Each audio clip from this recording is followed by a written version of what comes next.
Hi guys, well today I'm just updating you on a few products that I've purchased recently. Some I've been using a couple of months or maybe about a month, but I wanted to test it out. So the first product I'm going to talk about, I was actually going to do a separate review, but then I thought, you know what, maybe there's not that many people that really care to know about this. So that is the Color Luster, the Shades Reviving Balm, and that is from Shu Uemura. And it looks like this, comes in a box. So here it is. Basically, it's a toning conditioner. And I bought this from their actual site. And let me tell you, this sucker is $58 for 6.8 fluid ounces. Yes, you heard me correctly. $58, which is insane. But the way I looked at it is, one, if it worked, I didn't mind paying it. And two, you don't need a lot of product, so it would last for a very long time. Now, the reason I purchased this is because, as many of you know, I have highlights. I'm actually getting ready to get them redone next week, so you're seeing probably a lot of darker right in through here. But anyway, my hair color pulls very warm.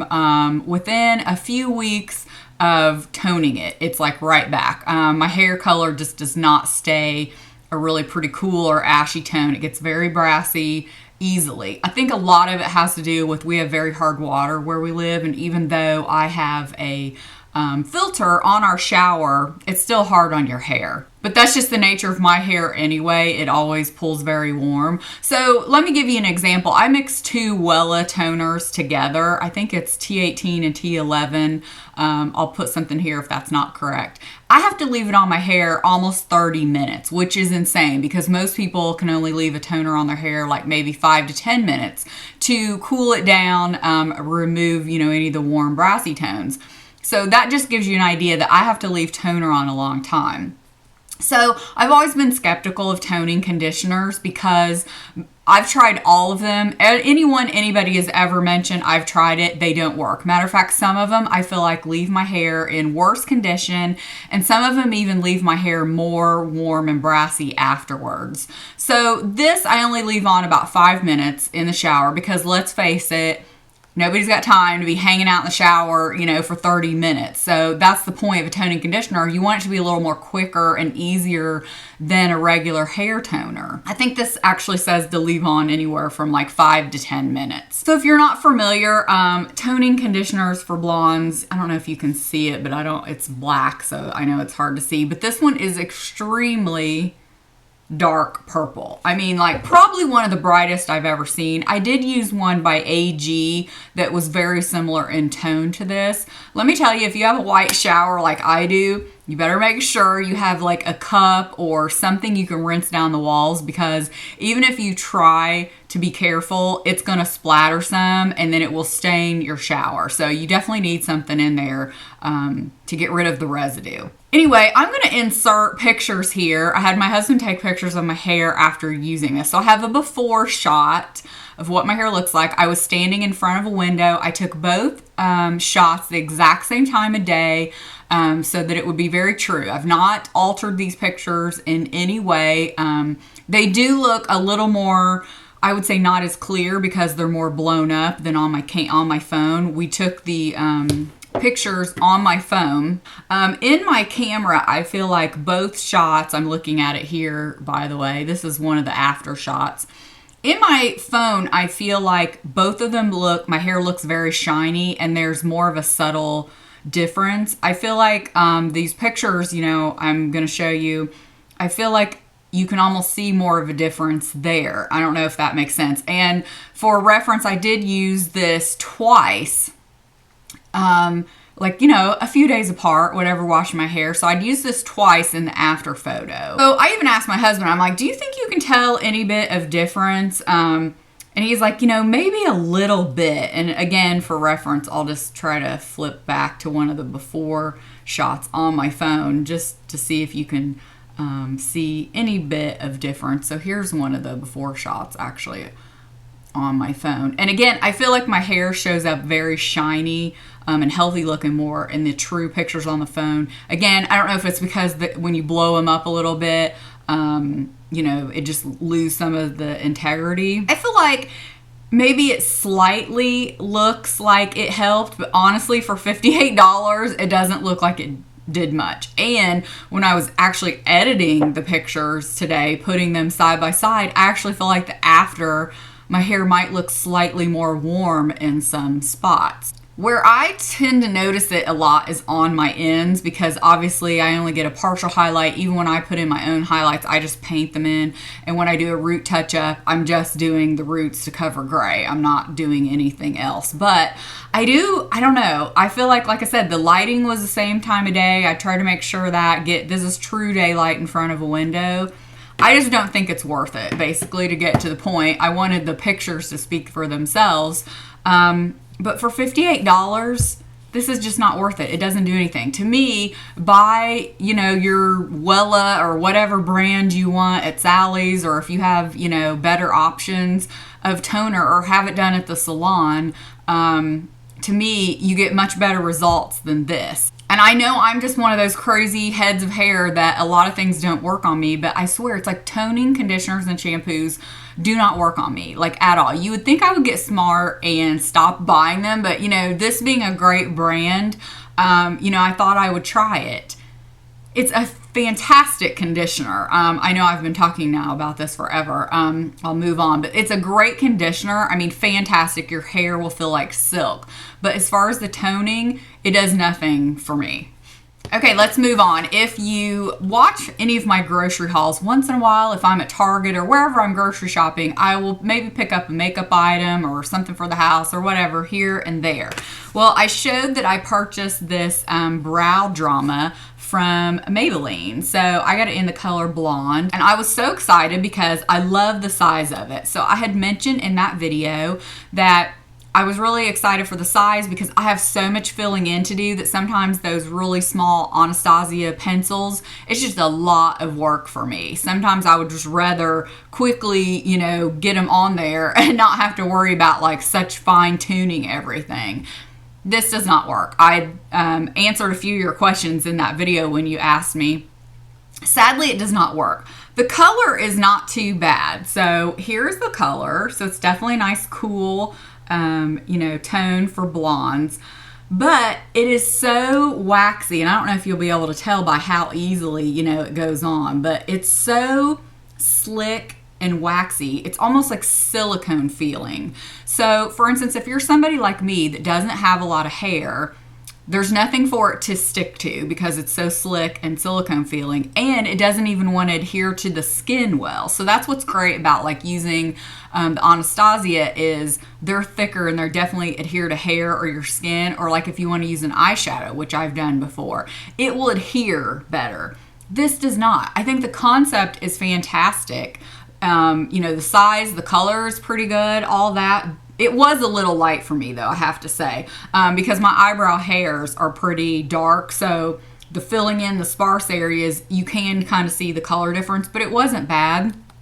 This was a huge fail. Again, if you have maybe a lot of hair and not much filling in, you might like this. But if you have a lot of filling in and you're trying to like cut down time or just make it easier or quicker, this does not work. Again, it is very silicone feel. Like, see, and it's gonna rub off.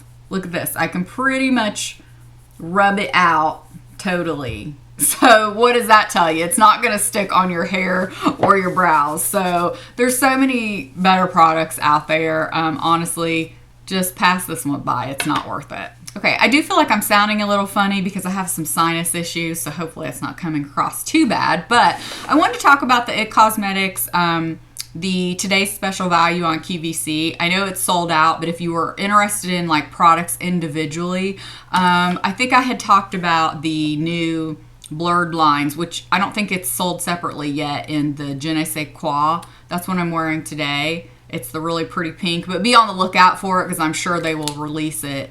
They have other shades in this one, but this is really pretty. I do like that.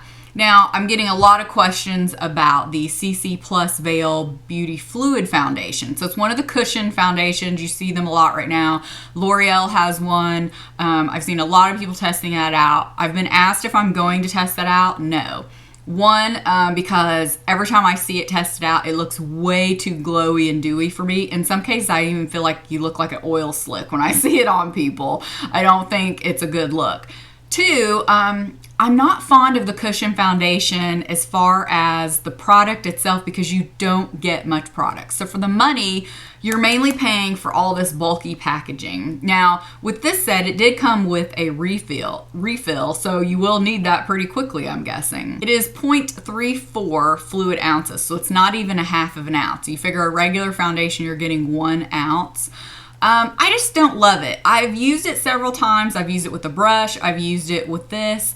I do actually have it on today under a foundation I'm going to talk about in a second. To me, I would rather use the IT Cosmetics CC cream. I love that. I have a video on how to apply it. It's one of those I talked about a long time ago. I hated it. Now I love it. To me, that gives better coverage if you're wanting that kind of easy going, just put something on. You don't look like you have on a lot of makeup.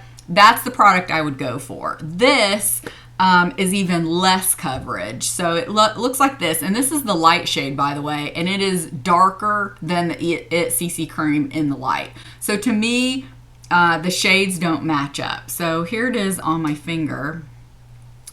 Probably, I don't know if you're going to be able to see it. It's right there. It's extremely thin.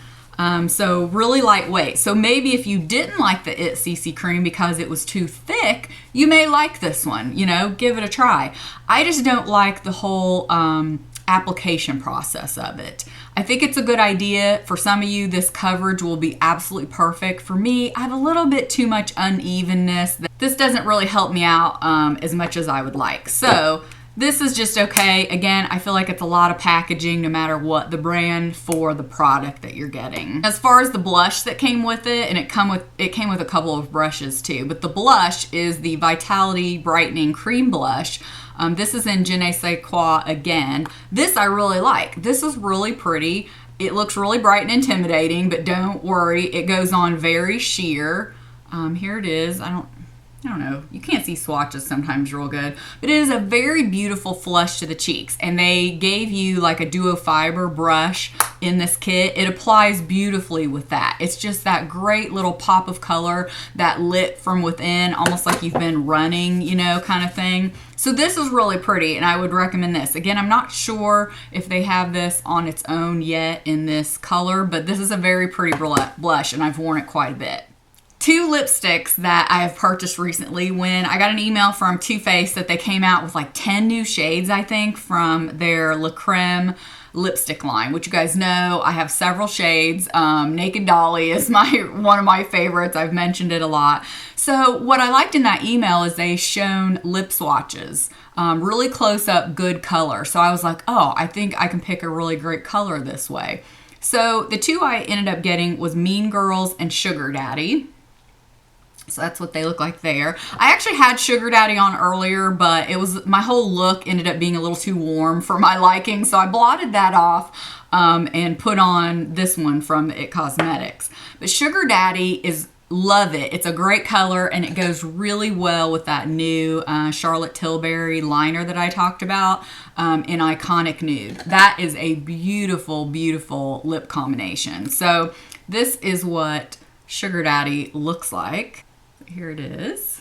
Just, I mean, really pretty. It has some sheen to it, so it's not a matte or a cream finish. There is a little bit of sheen, but it is an absolutely gorgeous shade. So it's a nude, but like kicked up with some color. I feel like the lighting just totally changed in here, like it got really cloudy behind me. Okay, Mean Girls. I was really looking forward to this because I thought, what a beautiful springtime color this is going to be. Check out that sticker on the bottom. Yeah, it's a bright one. So when I had dark hair, I used to wear a lot of bright fuchsias and I loved them. You guys always complimented me. They just brought such like youthfulness and a pop of color to the face. Well, I've not ventured back into that as much since I lightened my hair. I think I'm going to, but I'm still kind of tiptoeing back in there. But this color, I thought, oh my God, this is one of those really gorgeous fuchsia shades that would kind of get me back there. So this is what it looks like in the tube. The only thing with this, I mean, it's a really pretty shade. I mean, look how bright that is. It's a beautiful shade, but up close, there's almost a slight, like, I don't know if I want to call it a duochrome, but it's like a metallic almost. That's probably a better word. And I know it's probably not going to pick up here. Maybe I'll insert a a really close-up picture if I can. But this is gorgeous. I just think I need to tone it down with like a cream or more flat gloss because that metallic doesn't look great, I don't think, on me personally. But I love the shade. Okay, so I tried out a new foundation recently, and I don't know what made me think to try this all of a sudden. It's been around for a while. I know people love it. Matter of fact, I don't think I've ever heard anybody say they don't love this. I'm still kind of on the fence about it. I like it. It's expensive, but do I like it better than another one I'm going to compare it to? So that is the Giorgio Armani. This is the Luminous Silk Foundation. Whoop, had it upside down there. I am in the color 4.5, and I thought the description on Sephora's website was perfection. Like, I knew I could easily find a shade with the tone and undertone. And don't be confused, Giorgio Armani, especially in this one, they do like the, I think, 0.5, 0, maybe 2.5, and 7.5. I'm not sure. They're each different undertones, whether they're neutral, warm or cool. So you need to pay attention to the undertone, not only your tone being like fair, light, medium, etc., but also the undertone. So again, this is 4.5, and I think it ended up being light with like neutral undertones or something. It's a pretty good color match for me. It's, I mean, a hair probably too dark right now, but that's just because it's winter. So I just kind of bronze my neck slightly to help it even out. But, you know, once it starts getting warmer and I'm out in the sun a little bit more, it'll be perfect. So it looks like this, if you're not familiar, a great pump. It is very liquidy, very thin consistency. I was a little surprised by that. I've applied it with a beauty blender, and that seems to be my favorite way. I find it's slightly streaky with a brush. Maybe I've just not found the perfect brush. I've used the one that's similar to like the Marc Jacobs one and different ones, but again, I'm not finding I love it with a brush. The only thing I have a problem with is, to me, it is very similar to the Guerlain Lingerie de Peau, which is probably my all-time favorite high-end foundation. I really love that one. This maybe has slightly more coverage. There's something a little bit different about it, but to me, they are very similar. Let me know if you guys have Lingerie de Peau and you have the Luminous Silk. Let me know your thoughts on them. Maybe I'm not thinking of something that why this one is so much different, but I think I keep having that one in the back of my head, so this one's not like wowed me. I do really like it, unfortunately. I was hoping I wouldn't like it because it's so expensive. I do like it. And it's one of those, to me, I feel like I like it throughout the day. I don't love it as much when I first put it on. Not that I hate it, but throughout the day, I'm like, oh, that looks pretty. I like that. It doesn't like draw attention to flaws or anything. But I think when I first put it on, it's just like, oh, okay. But let me know again, if you have those two, what is your comparison? Like, what do you think? Or what maybe edges out one over the other? I would love to know. And then one just little last thing I wanted to say thank you to a viewer who recommended this brush. When I did a what's in my travel makeup bag, I said that I had the Sephora, I had the Pro 55 brush, but it was really long. So she recommended they had the little travel version. I had no idea. So thank you so much. I really appreciate that. I haven't used it yet because I haven't traveled, but this is the Pro Mini Airbrush 55.5. So I use this with my Hourglass powder all over. And I love that now it's in this short little form. So I don't have to take that, really big one because their brushes have really long handles on them. So anyway, I just wanted to say thank you. One thing real quick, I do have, if it's not live yet, it will be. If it's live, I'll put the link below. I'm doing a giveaway, and most of the time I do my giveaways on social media like Instagram, Twitter, Facebook. So make sure you follow me there because here I don't like announcing it, and you're not supposed to on YouTube say the word giveaway in a title or anything. So anyway, I just think it makes it easier, and it's easier for me to snap a picture of something and go, hey, this is what I'm giving away. So stay tuned for that. Be on the lookout. It's an eyeshadow palette. I think that's it. So those are just some updates that I've had lately. Thank you guys so much for watching. I really appreciate it, and we'll see you next time. Bye.